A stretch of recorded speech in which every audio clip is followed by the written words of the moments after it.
Bonjour à tous, je vous retrouve aujourd'hui pour une nouvelle petite présentation. Donc, je vais vous présenter mon nouveau gros joujou, on va dire. Donc c'est la Xtool M1, c'est une nouvelle graveuse laser. Donc j'ai revendu mon ancienne qui me prenait trop de temps à l'utilisation pour les réglages, tout ça. Et j'en ai acheté une beaucoup plus simple et plus sécurisée au niveau du laser et dans un bloc fermé en fait. Donc bah, on va découvrir ça ensemble. Donc voilà, je vais sortir le carton du carton. Faut que je vais l'ouvrir comme ça, sinon ce sera plus simple. Hop. Ils galèrent leur truc pour les cartons. Ouverture facile, je suis pas sûre. Allez hop, ça c'est fait. Alors, donc je vais déballer le carton et après je vous présente la machine.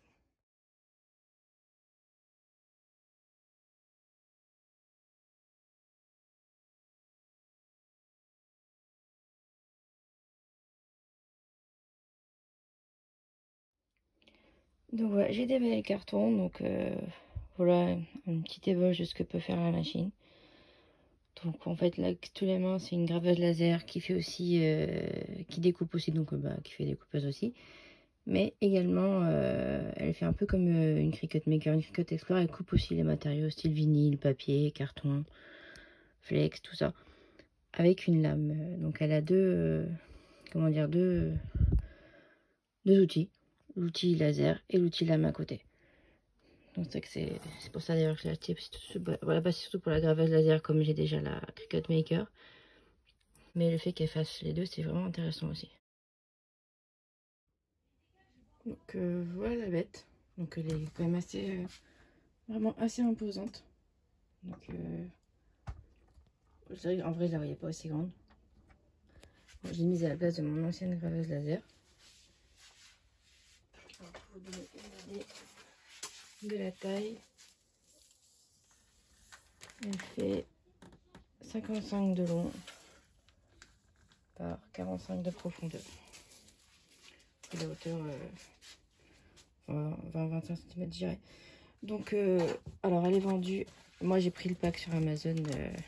Donc elle est vendue en pack avec un kit de matériaux, avec beaucoup de matériaux dedans. Donc on va voir ce qu'il y a dedans.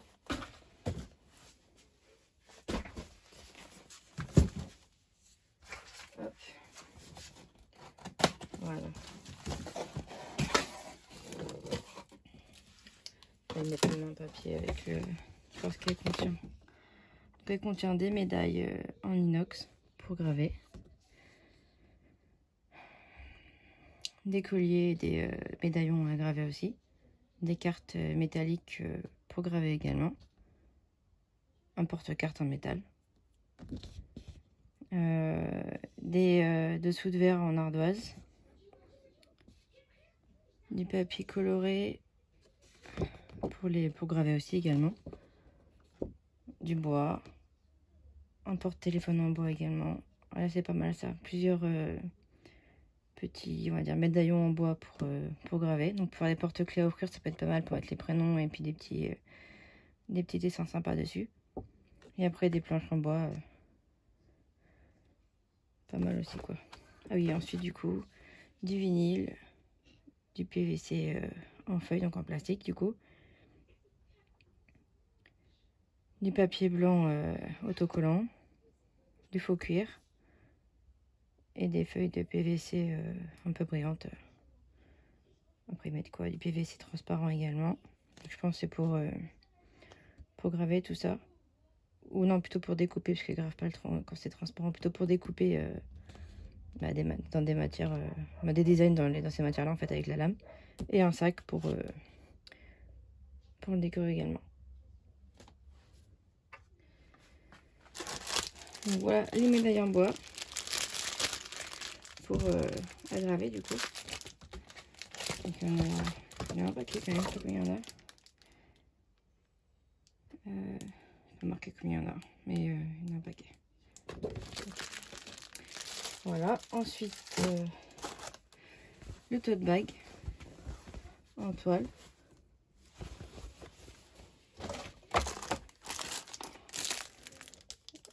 Du coup, on a le bois le papier, le papier craft, le plexi, enfin les espèces de feuilles en plastique là. Ouais. Et les deux planches en bois. Okay. Pour découper dedans, ça va être pas mal ça. Ensuite, on a quoi? On a des petites médailles, des petits médaillons à graver en métal. Ils sont plutôt sympas aussi. Les rondins de bois à graver aussi. Le porte-téléphone à graver. On a les deux dessous de verre. Les plaques en métal. Il y en a quelques-unes aussi. Peut-être 4 de chaque couleur, je dirais. Il y en a une douzaine. Ah ouais, le simili-cuir, orange, bordeaux et blanc. Peut-être pour faire des petits bijoux, ça peut être pas mal aussi. Ensuite, ça c'est les feuilles autocollantes. Pour faire des petits cœurs sous des étiquettes, je pense. Et ensuite, on a vu... Ah, ça c'est le papier noir à graver du coup. Puis le vinyle.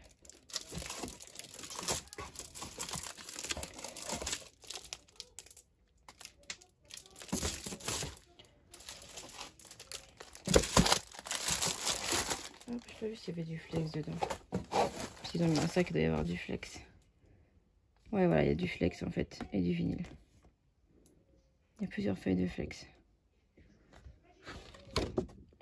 Puis voilà pour le contenu du pack de fourniture. Et ensuite, ben, je vais déballer la machine et l'ouvrir du coup, voir ce qu'il y a dedans. Donc voilà l'intérieur de la machine quand on l'ouvre, quand elle est toute neuve.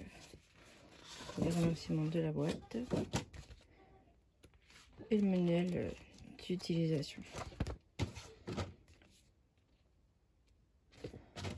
Il y a du français, ça c'est pas mal aussi. Ensuite, qu'est-ce qu'il y a dedans? Il y a quelques trucs, hein. Ça c'est les matériaux qui étaient donnés de base avec la machine. On retrouve quoi dedans du coup? Une petite médaille en forme d'os, du simili-cuir, du papier autocollant blanc, du vinyle et une feuille de bois en bois de 3 mm d'épaisseur. Les basswood, ils appellent ça. On regarde après au niveau de traduction ce que c'est comme bois. Alors ça c'est le tuyau d'évacuation pour tout ce qui est fumée et tout, donc il se branche derrière la machine et ensuite il faut le mettre dehors pour tout évacuer. Ça c'est pour le tuyau d'évacuation, pour le bien serrer. Et ça aussi en fait on met ça derrière la machine, on met le tuyau d'évacuation, on met ça par dessus pour le tenir. Hop, c'est ce que j'ai pu voir sur des vidéos. Alors là voilà, ça c'est des lames de remplacement pour l'outil lame. C'est pas mal ça, il y en a 5.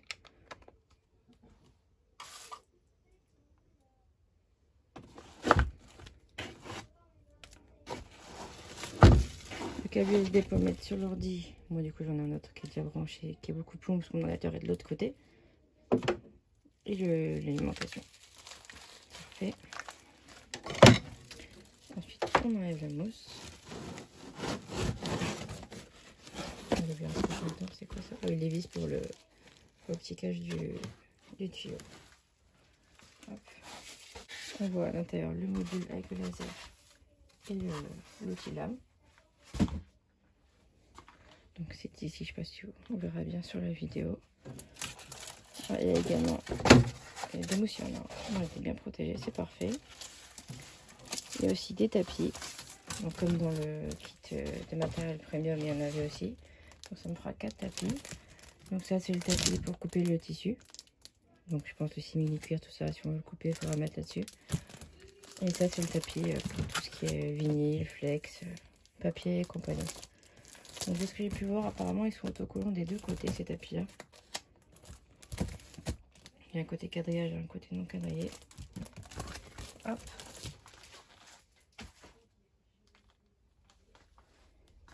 Puis voilà, alors ensuite là-dedans,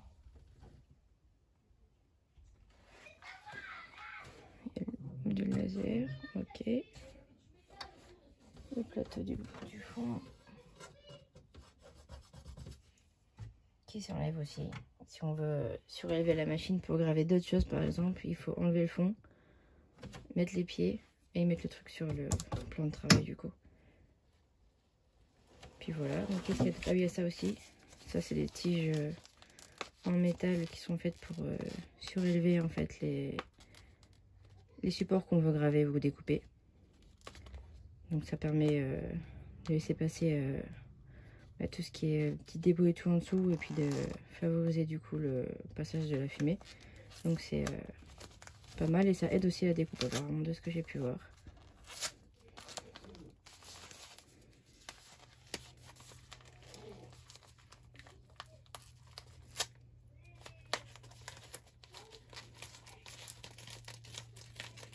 Ils appellent ça des petits prismes, ils appellent ça, oui. Hop. On voit à quoi ça ressemble, il y en a plusieurs. Ces petits prismes triangulaires en fait pour poser dans la machine et on met tout dessus. Hop. Donc voilà, j'ai fait le tour, donc j'ai terminé le montage. Et après... Ah oui non, j'ai oublié un truc. Le pack que j'ai pris avec la Xtool, il y avait ça aussi dedans qui était vendu avec en fait. C'est un outil rotatif en fait pour tout ce qui est support cylindrique comme les bouteilles, les mugs et compagnie en fait, pour pouvoir les graver après. Donc là c'est le modèle RA2 de base, donc pour graver tout ce qui est cylindrique.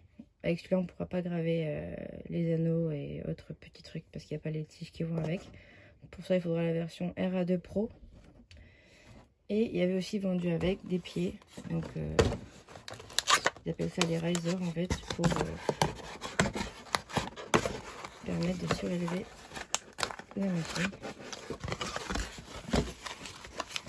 Donc c'est des pieds en bois, comme ceux-ci en fait, qui permettent de surélever la machine sur ce qu'on veut faire avec.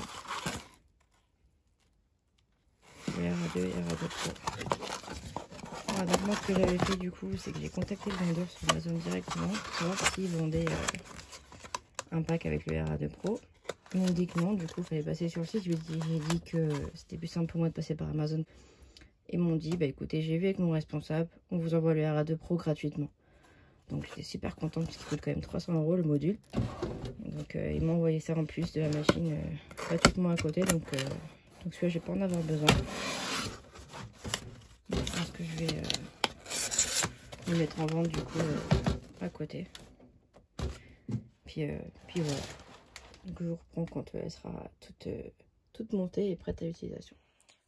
Donc voilà la machine toute montée et prête à l'emploi finalement. Donc j'ai déjà fait quelques tests avec, ça fait quelques jours que j'ai fait la première vidéo de déballage. Entre temps j'ai fait quelques tests. Donc pour les branchements, donc là c'est ce que je vous disais sur la première vidéo, le tuyau d'évacuation, donc le câble USB et l'alimentation qui part après dans le trou de mon plan de travail. Donc là au niveau du tuyau j'ai mis un sac plastique et du scotch pour éviter que ça soit trop mauvais, parce que comme je garde le tuyau à l'intérieur quand je m'en sers pas, il peut dégager quelques odeurs, parce que franchement à l'intérieur ça sent le bois un peu cramé. Donc voilà à l'intérieur, donc ce que je disais pour les deux outils, je sais pas si on les verra bien là c'est l'outil pour les lames, donc c'est l'outil qui permettra de couper tout ce qui est papier, flex, vinyle, carton et tout ça. Et à côté, on ne le verra pas là parce qu'il est vraiment tout en dessous, il y a le laser. Donc c'est un laser 10 watts, donc c'est quand même assez puissant. Je fais quelques découpes avec déjà, donc c'est vraiment plutôt pas mal. Donc là mon prochain achat ce sera le RA6, c'est un petit module pour évacuer l'air et pour éviter que les découpes et les gravures crament un petit peu. Donc ça permettra que ça brûle moins, on va dire. Donc voilà l'intérieur de la bête. Donc voilà comment elle est en fait. Vraiment plutôt pas mal. Voilà, oui, ce que j'aime bien sur cette machine, c'est... Je sais pas si on la verra ici. Voilà, ici. Là, en fait, il y a une caméra. Voilà, à chaque fois que je ferme le clapet, en fait, hein, le dessus, elle va me prendre en photo, en fait, le plateau. Ce qui permet après de pouvoir placer plus facilement au niveau du logiciel tous nos motifs, nos designs et tout ça qu'on veut graver ou découper. Donc ça, c'est pour ça d'ailleurs que j'ai pris priorité. Enfin, c'était un prioritaire pour moi, quoi, que ça fasse ça. Donc la simplicité de cette machine, franchement, c'est top. Pas besoin de s'embêter à essayer de bien cadrer tout ça, c'est vraiment top. Donc voilà pour ça. C'est tout, je crois. Je vais montrer ce que j'ai pu faire avec pour le moment. Là, j'ai fait un calendrier en fait. Un mini calendrier sur pied. Donc là, voilà les découpes du bois. Donc ça, c'était dans le bois qui était vendu avec le pack de luxe. Et le petit calendrier que j'ai pu faire avec. Je trouve vraiment sympa. Donc en fait, ça tourne. Donc là, j'aurais du mal avec une seule main. Mais ça tourne, ça permet de changer en fait le mois, le jour et compagnie, quoi. Donc c'est vraiment mignon en fait comme petit accessoire. Donc j'ai fait aussi d'autres trucs, hein, mais je les ai offerts, donc je les ai plus sous la main. Mais j'essaierai de glisser quelques photos dans la vidéo. Et voilà, donc là mes prochains tests, ça sera sur des stylos avec le module rotatif. Donc je pense que j'en ferai là dans la semaine, je vais essayer d'en faire. Puis voilà, je crois que c'est tout ce que je voulais dire sur cette machine. On verra aussi l'utilisation du logiciel qui est franchement très très simple. Puis voilà. Donc j'espère que cette petite présentation vous aura plu. Et à très bientôt pour de nouveaux tutos.